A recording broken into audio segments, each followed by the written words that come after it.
सभी को नमस्कार। इस आत्मज्ञान पाठ्यक्रम में आपका स्वागत है। आज हम प्रकृति के विभिन्न आयामों, उसकी विशेषताओं, उनमें कौन रहते हैं, सब कुछ विस्तार से बताएंगे और देखेंगे कि ये आयाम हमारे भीतर कहाँ हैं। क्योंकि जैसा बाहर वैसा अंदर, और यदि हम प्रकृति के उच्च आयामों तक पहुंचना चाहते हैं तो हमें अपने आंतरिक आयामों तक पहुंचना और उन पर शासन करना सीखना होगा। तो आज हम समझेंगे कि हम बहुआयामी प्राणी हैं और हम सीखेंगे कि इन आयामों के बारे में जागरूक होने के लिए, उनके अस्तित्व को सत्यापित करने के लिए हम क्या कर सकते हैं, और इससे भी बेहतर हम सीखेंगे कि जागरूक और स्थायी उपस्थिति पाने के लिए हम क्या कर सकते हैं। प्रकृति के श्रेष्ठ आयाम। आइए अध्ययन से शुरुआत करें कि आयाम क्या है।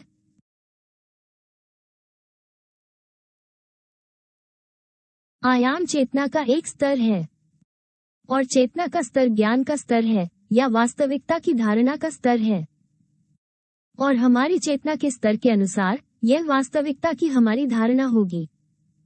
चेतना के स्तर जितने ही आयाम हैं, हम में से प्रत्येक की चेतना का स्तर बिल्कुल अलग है। इसीलिए प्रत्येक व्यक्ति वास्तविकता को अलग ढंग से समझता है। उच्च स्तर की चेतना वाला व्यक्ति निम्न स्तर की चेतना वाले व्यक्ति की तुलना में वास्तविकता को बिल्कुल अलग तरीके से समझता है। हमारी चेतना का स्तर हमें आंतरिक रूप से हमारे अपने दोषों के अनुसार वास्तविकता का अनुभव करने देता है। यदि हम अपने मनोवैज्ञानिक दोषों को, जिन्होंने हमारी चेतना को फंसाया और अनुकूलित किया है, समाप्त कर दें, तो हमारी चेतना का स्तर बढ़ जाएगा। इस प्रकार वास्तविकता के प्रति हमारी धारणा मौलिक रूप से बदल जाएगी। हम अपनी वास्तविकता को एक अलग तरीके से, उच्च दृष्टिकोण से देखेंगे। अब हम एक ही आयाम में नहीं हैं। आयाम जितना कम होगा, कानूनों की मात्रा उतनी ही अधिक होगी। दर्द, अज्ञानता, पीड़ा और महत्वपूर्णता, भौतिकता उतनी ही अधिक तीव्र होगी। इसके बजाय आयाम जितना ऊंचा होगा, उतनी अधिक स्वतंत्रता, अधिक खुशी, उतना अधिक ज्ञान। हम बाहरी आयामों को इस तीसरे आयाम के समानांतर दुनिया के रूप में देख सकते हैं, और हम उन्हें आंतरिक रूप से हमारी चेतना के स्तर या जिस तरह से हम वास्तविकता को समझते हैं के रूप में देख सकते हैं। लेकिन बाहरी और आंतरिक हिस्से पूरी तरह से संबंधित हैं, क्योंकि अगर मैं अपनी चेतना का स्तर बढ़ाता हूं तो ये तुरंत मुझे प्रकृति में उच्च आयामों तक पहुंच प्रदान करता है। आज हम प्रकृति के जिन 7 मूल आयामों का अध्ययन करने जा रहे हैं, उनमें सभी आयाम संश्लेषित हैं। हमें पता करने की जरूरत है कि जब हमारी चिंगारी या चेतना उस अव्यक्त ईश्वर या पूर्ण सूर्य से निकली और प्रकट हुई, इन 7 आयामों में से प्रत्येक में चिंगारी के खुलने से कानूनों और भौतिकता की संख्या में वृद्धि हुई। पूर्ण सूर्य में केवल प्रेम का नियम ही शासन करता है, इसलिए वहाँ केवल प्रचुरता और खुशी है। लेकिन जैसे जैसे सृष्टि का अवतरण होता है, विभिन्न आयाम प्रकट होते हैं। जैसे जैसे हम सृष्टि में उतरते हैं, प्रत्येक प्रकटीकरण भारी होता जाता है। प्रत्येक आयाम अधिक से अधिक कानूनों द्वारा शासित होता है, और इसलिए अधिक से अधिक सीमाएं, अधिक पीड़ा और अधिक भौतिकता होती है। ये सूक्ष्म से स्थूल की ओर उतरता है। जैसे जैसे अहंकार बढ़ता है, ये आयाम भारी होते जाते हैं और हम चेतना के निचले और निचले स्तर पर गिरते जाते हैं। आइए प्रत्येक आयाम को विस्तार से देखें ताकि हम इसे बेहतर ढंग से समझ सकें।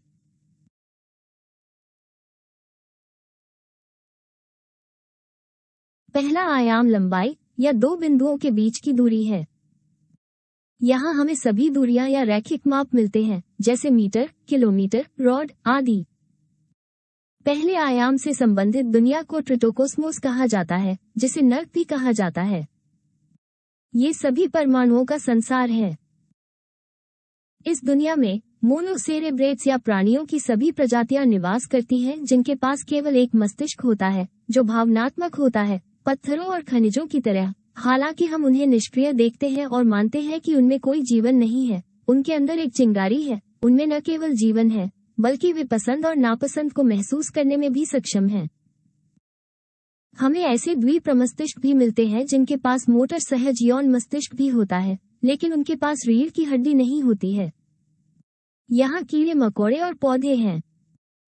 ये रीढ़हीन मोनोसेरेब्रेट्स और बायसेरेब्रेट्स दुनिया को एक रैखिक तरीके से देखते हैं। यद्यपि हम उन्हें त्रि-आयामी तरीके से देखते हैं, क्योंकि एक उच्च आयाम निचले आयाम को देख सकता है, वे हमें उसी तरह से नहीं देखते हैं। वे हमें अपनी दृष्टि की रेखा के अंत में बिंदुओं के रूप में देखते हैं। इस आयाम में रहने वाले प्राणियों की गति रैखिक होती है, अर्थात वे केवल पसंद से नापसंद की ओर बढ़ते हैं। वे दर्द से सुख की ओर जाते हैं और वापस दर्द की ओर, उस पौधे की तरह जो प्यास महसूस करता है और तृप्त होता है, या वो कीट जिसे प्रजनन और संभोग की आवश्यकता होती है, या वो भूखा है और भोजन की तलाश में है, और इसी तरह उसका पूरा अस्तित्व गुजरता है। एक बिंदु से दूसरे बिंदु पर जाना। हमारे भीतर यह आयाम हमारी यौन ग्रंथियों में स्थित है, हमारी वीर्य प्रणाली में हमारा अहंकार है, और हमारा अहंकार भी रैखिक रूप से चलता है, लगातार सुख से दर्द की ओर जाता है।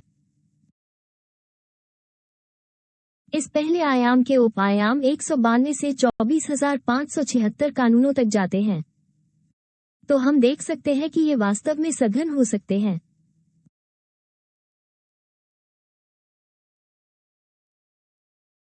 दूसरा आयाम सतह है, या अंतरिक्ष में एक रेखा का विस्थापन है। इस आयाम में हम सभी द्विप्रमस्तिष्क प्राणियों को पाते हैं, जिनके दो मस्तिष्क होते हैं, भावनात्मक मस्तिष्क और मोटर सहज यौन मस्तिष्क, लेकिन उनमें एक रीढ़ की हड्डी भी होती है। जैसे कुत्ते, बिल्ली, गाय, पक्षी आदि।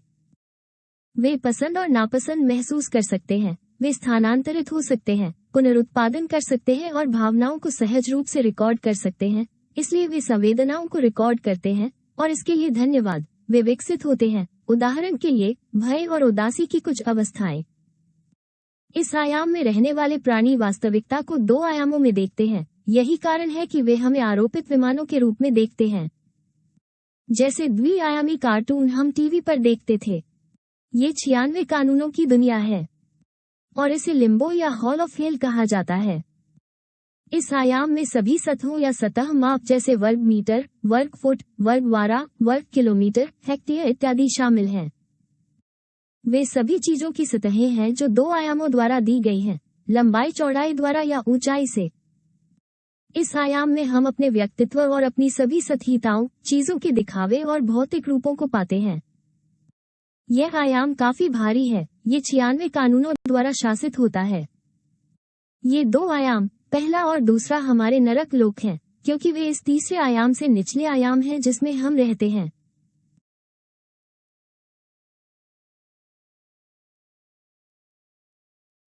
आइए अब वॉल्यूम के तीसरे आयाम या आयाम को देखें।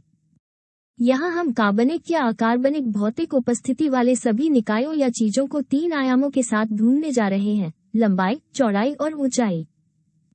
इसलिए यहाँ हमें वो सब कुछ मिलता है जिसका आयतन है। यहाँ हम अपना भौतिक शरीर पाते हैं, और वे सभी माप जो घन हैं, जैसे घन मीटर, घन सेंटीमीटर इत्यादि।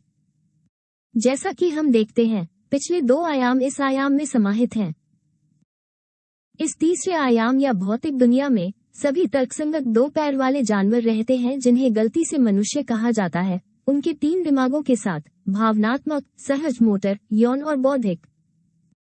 और चूंकि उसके 3 सिर हैं, वो अपने दिव्य अस्तित्व के आत्म साक्षात्कार तक पहुंच सकता है, एक इंसान के रूप में अपने 108 अस्तित्वों में से एक में खुद को मानवीय बनाना। हमारे पास एक बौद्धिक मस्तिष्क है जो हमें अपने कार्यों पर विचार करने और स्वयं का मूल्यांकन करने की अनुमति देता है। एक महत्वपूर्ण विशिष्टता भी है जो हमें दूसरे आयाम के जानवरों से अलग करती है, और इसलिए कि हमारी रीढ़ सीधी है, जो स्वर्ग की सीढ़ी या उस सीढ़ी का प्रतिनिधित्व करती है जिसके द्वारा हम मानव बनने के लिए अपनी यौन ऊर्जा को अपने उच्च केंद्रों की ओर बढ़ा सकते हैं, प्राणी और आत्म साक्षात्कार प्राप्त करते हैं। यह आयाम 48 कानूनों द्वारा शासित है, और इसका महत्व इस तथ्य में निहित है कि इस आयाम में हमारे पास पहले से ही एक भौतिक शरीर है जो यौन रचनात्मक ऊर्जा का संघनित्र है, और हम विपरीत लिंग के साथी के साथ यौन संबंध बनाकर इस यौन ऊर्जा को प्रसारित कर सकते हैं। स्त्रीत्व के साथ पुरुषत्व अस्तित्व के अस्तित्वगत शरीरों का निर्माण करता है, जो हमें प्रकृति के श्रेष्ठ आयामों में उपस्थिति की अनुमति देगा, जिसके बारे में हम एक क्षण में बात करेंगे। ये बताना महत्वपूर्ण है कि यद्यपि हमारा भौतिक शरीर इस तीसरे आयाम में चलता है, हमारा मनोविज्ञान लगातार दूसरे और पहले आयाम में रहता है, क्योंकि हम लगातार अपने व्यक्तित्व और अपने अहंकार से प्रेरित होते हैं, और जितना गंभीर मनोवैज्ञानिक दोष हमारे माध्यम से प्रकट होता है, हमारा मनोविज्ञान अधिक कानूनों के अधीन है। इसलिए यह उतना ही भारी हो जाता है। हम पूरी तरह से इस तीसरे आयाम में हैं जब हम वर्तमान क्षण, यही और अभी में रहकर अपना ध्यान केंद्रित रख सकते हैं। लेकिन इस तीसरे आयाम के सच्चे निवासी वे हैं जिन्होंने अपने भौतिक शरीर को पुनर्जीवित कर लिया है और उनके पास पहले से ही एक सौर भौतिक शरीर है। हमारे अंदर यह आयाम हमारे यौन केंद्र में स्थित है। ये हमारे पृथ्वी तत्व का प्रतिनिधित्व करता है।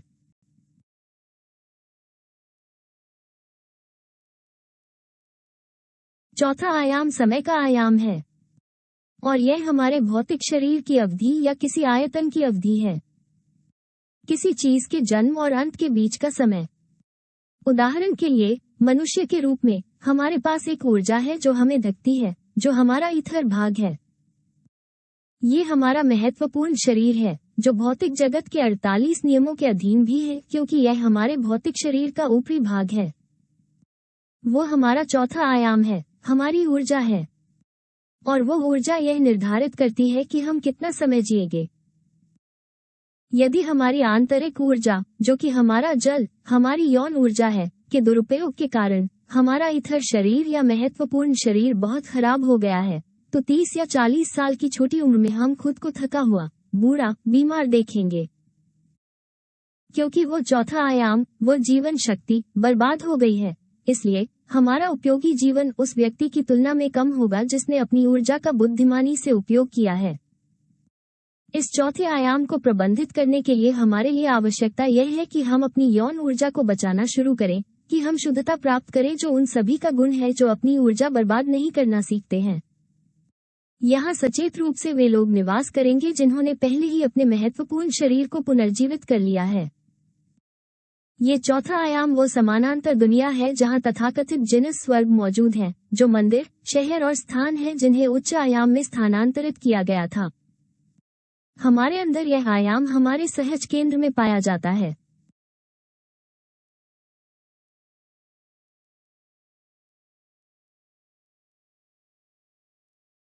आइए अब पांचवें आयाम पर नजर डालें। यह अनंत काल का आयाम है। यहाँ हमें समय भी मिलता है, लेकिन लगातार, बिना शुरुआत या अंत के। इसीलिए हम यहाँ अतीत, वर्तमान और भविष्य को निरंतर देखते रहते हैं। जब हम इस पांचवें आयाम में प्रकट होते हैं तो सब कुछ एक शाश्वत वर्तमान में नियंत्रित होता है और हम देख सकते हैं कि बहुत समय पहले क्या हुआ था या भविष्य में क्या होगा, जैसे कि यह अभी हो रहा हो। इस आयाम को 2 में विभाजित किया गया है। निचला 5वां आयाम या सूक्ष्म दुनिया और ऊपरी 5वां आयाम या मानसिक दुनिया, उनके संबंधित निकायों के साथ जो विभिन्न कार्यों को संभालते हैं और उनकी अपनी विशेषताएं होती हैं। इस आयाम में स्थायी और सचेत उपस्थिति पाने के लिए हमें अपना सूक्ष्म शरीर और मानसिक शरीर बनाना होगा। अभी हमारे पास केवल सूक्ष्म और मानसिक शरीर का एक सिद्धांत है जो हमें इन आयामों को प्रकट करने और संक्षिप्त जांच करने की अनुमति देता है। आइए इनमें से प्रत्येक के बारे में बात करें।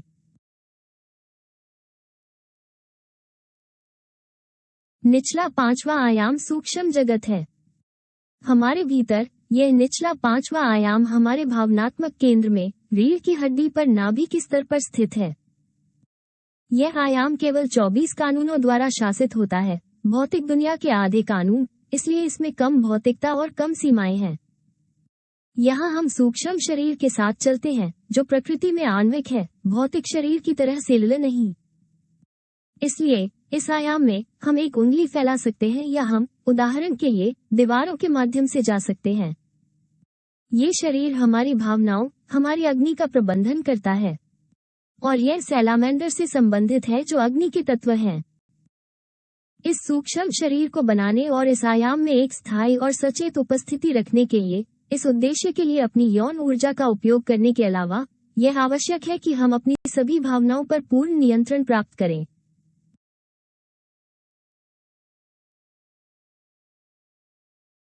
ऊपरी 5वां आयाम या मानसिक संसार वो है जहां वे प्राणी रहते हैं जिन्होंने पहले से ही सचेत रूप से अपने मानसिक शरीर का निर्माण कर लिया है।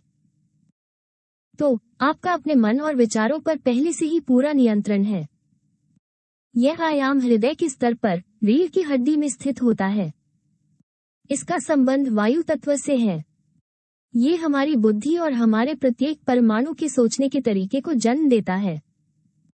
इस दुनिया में हम अपने मानसिक शरीर का उपयोग करके चलते हैं और चूंकि यह आयाम केवल 12 कानूनों द्वारा संचालित होता है, इसलिए वहाँ भौतिकता और भारीपन कम होता है। इसलिए सूक्ष्म जगत की तुलना में वहाँ आवाजाही की अधिक स्वतंत्रता है, क्योंकि वहाँ हम सूक्ष्म जगत की तुलना में आधे कानूनों द्वारा सीमित हैं।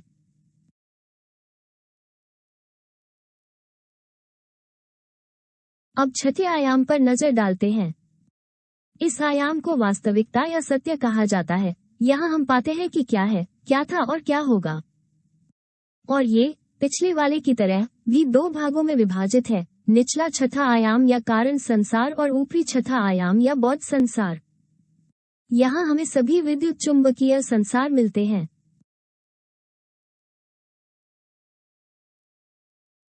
निचले छठे आयाम में कारणों की दुनिया में हम एक विद्युत प्रकृति का कारण शरीर पाते हैं, जो 6 कानूनों द्वारा शासित होता है, जो हमारे परमाणुओं के सभी इलेक्ट्रॉनों द्वारा निर्मित होता है। ये हमारी शब्द या यौन रचनात्मक ऊर्जा और सभी रचनाओं का प्रतिनिधित्व करता है। ये कारणों की दुनिया है। यहाँ वे सभी प्राणी रहते हैं जिनके पास खुद को नकारने, अपनी आंतरिक प्रकृति पर हावी होने की इच्छा है, और उन्होंने 5 शरीर बनाए हैं जो उन्हें सच्चा इंसान बनाते हैं। इसलिए जो लोग पहले ही इस बिंदु तक पहुंच चुके हैं, उन्होंने अपनी मानवीय आत्मा का निर्माण कर लिया होगा। वे पहले से ही असली आदमी हैं। आत्मा के वस्त्र विकसित करने के बाद जो वे 5 अस्तित्वगत शरीर हैं। हमारे अंदर कारण जगत मेरुदंड में गले के स्तर पर स्थित है।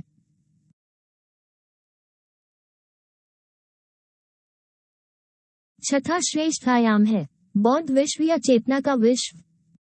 ये संसार वो है जिसे हम स्वर्ग के रूप में परिभाषित कर सकते हैं। ये 6 नियमों द्वारा शासित है और प्रकृति में चुंबकीय है, जो सभी प्रोटॉन से बना है, जो परमाणुओं का सकारात्मक चार्ज है। इस दुनिया में हम पहले से ही समझ सकते हैं कि वास्तविकता या सत्य क्या है। जो लोग पहले से ही अपनी मानव आत्मा यानी 5 पिछले शरीरों को अपनी दिव्य आत्मा के साथ एकजुट कर चुके हैं और तथाकथित पूर्ण विवाह या मानव और परमात्मा के बीच मिलन तक पहुंच चुके हैं, उन्हें इस दुनिया में रहने का अधिकार है। ये बौद्ध शरीर सभी प्राणियों में विद्यमान रहता है और उनकी मानवीय आत्मा के विकसित होने की प्रतीक्षा करता है। हमारे यहाँ बौद्ध जगत पिट्यूटरी ग्रंथि में पाया जाता है, जो मस्तिष्क में भौहों के बीच बिंदु पर होता है।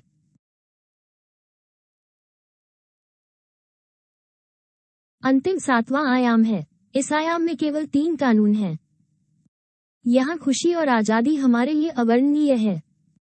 यहाँ प्रकाश की दुनिया या आत्मिक दुनिया है। यहाँ हम अपने आंतरिक अस्तित्व से मिलते हैं।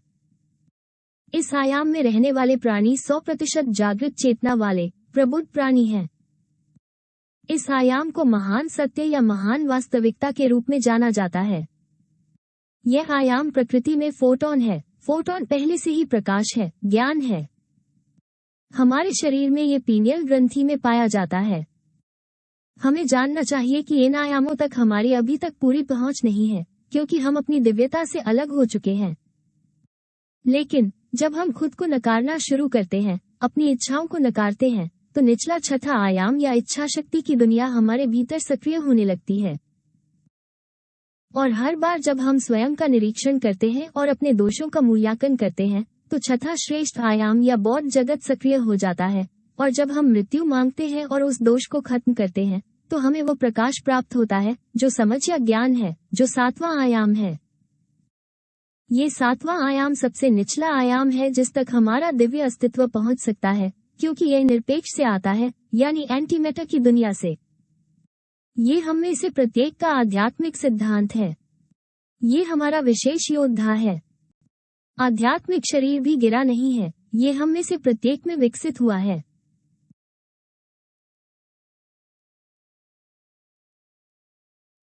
इसलिए ये प्रकृति के 7 मूल आयाम हैं। जैसा कि हम देख सकते हैं, जैसे जैसे हम ऊपर जाते हैं, आयाम प्रकृति में हल्के होते जाते हैं, सेलुलर से, फिर ईथरिक, आणविक, परमाणु, इलेक्ट्रॉनिक, प्रोटॉन से लेकर फोटोनिक तक। आइए देखें कि वे कौन से तरीके हैं जिनके माध्यम से हम अभी से इन उच्च आयामों की जांच और जानकारी शुरू कर सकते हैं।